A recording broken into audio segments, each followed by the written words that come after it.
Thank you, Lord. Nakulayan din. Hello, sa mga wakas. mommies. Share ko nga sa inyo itong na-discover naming hidden paradise. Nga muna sa pagiging tindera, ang inyong Mami Che. At eto, medyo makakabakasyon tayo ng konti. Sa tingin ko nga, mas maganda pa yung hindi pinaplano at natutuloy. Hindi nga kami binigo ng kalatagan, mga mamshies. At merong tubig. Dito nga pala tayo ngayon sa SMP Resort. Napakaganda nga ng God's creation na ito, mga mommies. Napakalinis ng tubig, napakaganda ng buhangin, pino siya at maputi at hindi siya maalon at hindi rin malalim ang dagat dito. Kaya naman perfect na perfect sa amin na mga hindi lumangoy at sa mga mommies na may kasakasamang mga maliliit na babies. Safe na safe ito, lalo na dito sa kanilang beach front. Ang isa pang nagustuhan ko dito, mga mommies, ay hindi pa ito developed na place, kaya natural na natural. Perfect din ito na campsite. Kaya naman dito sa aming paliligo ngayon ay nagtayo lang kami ng tent, mga mami, sa tabi ng karamihan nga rin sa mga naririto ay mga naka-tent kasi campsite nga siya. Name pala ng beach resort na to ay SMP Resort. 150 for adults ang kanilang entrance fee at for 7 years old below naman ng mga kids ay libre. Ligay ka! Daming nagka-camp because it's a campsite.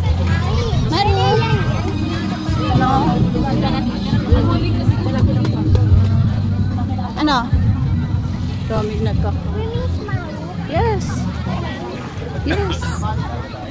Swimming. Daming mangroves kaya hindi siya mainit. At ang ganda ng buhangin. Dahil napaka pino ng buhangin, hindi mabato. Love it. May mga bangka, mga cottage. Oh, diba? Oh, you love it. Here. Ito na ang dulo. Ha? Medyo malapit. Oh, medyo malapit. Ay, gusto mo dito? Ito. Para hindi crowded. Oo. Dito na lang? Oo, para hindi crowded. Oh, sige, dito na lang. Tsaka maliit lang naman ng area eh. Sige, dito na lang tayo para hindi crowded. Dito na lang. Pwede dito? Oh, sige, kunin na yan. Daddy, swimming now. Yes, swimming na tayo. Swimming na ikaw. Swimming na. Okay. Halika na. Huwag mo gaya. Ang ganda ng dagat, nak. Oh. Swimming now. Yeah. Lagay natin dyan, slipper natin. Put your slipper. Tent fishing nga pala nila dito, mga mommies, ay 150 pesos. At kapag naman wala kang tent, ay pwede kayong mag-rent. Mga dalang sasakyan ay meron silang parking area at ang kanilang parking fee is 50 to 100 pesos.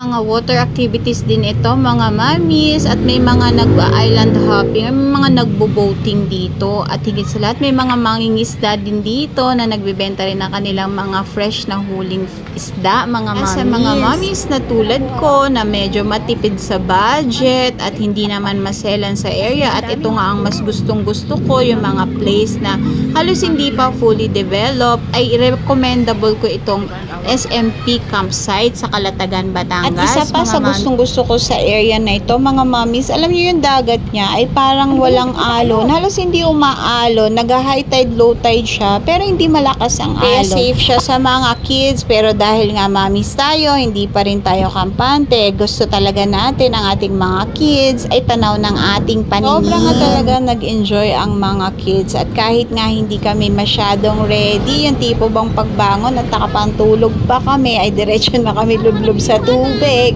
ay talaga namang nag-enjoy sila. At hindi rin kami nakapagbaon ng adobo, mga mommies, kaya talagang pagbalik namin ay sisiguraduhin ko may baon na kaming adobo.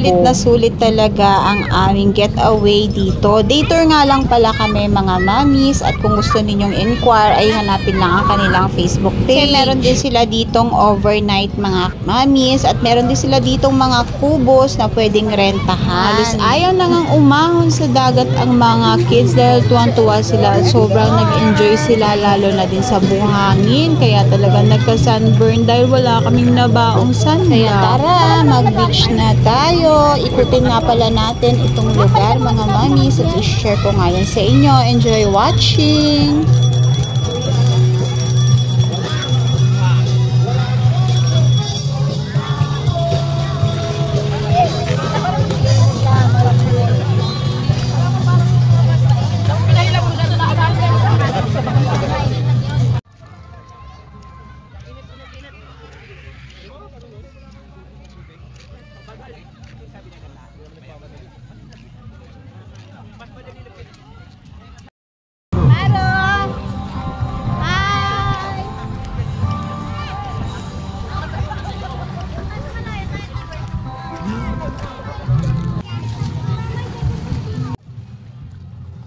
Daddy, tayo ka dyan. Tayo kayo.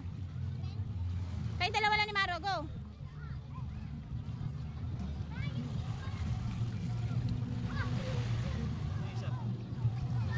Tara.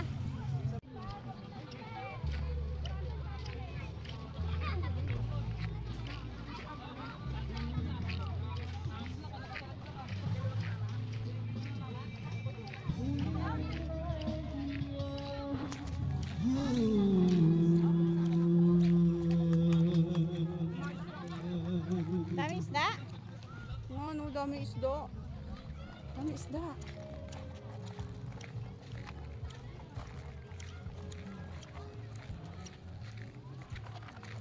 Sobrang dami isda. Nakakatuwa.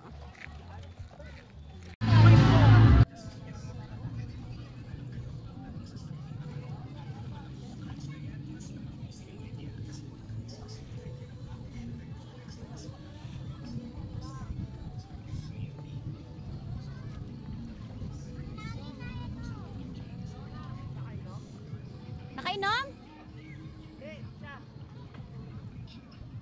Dito, hayaan mo lang sila dito.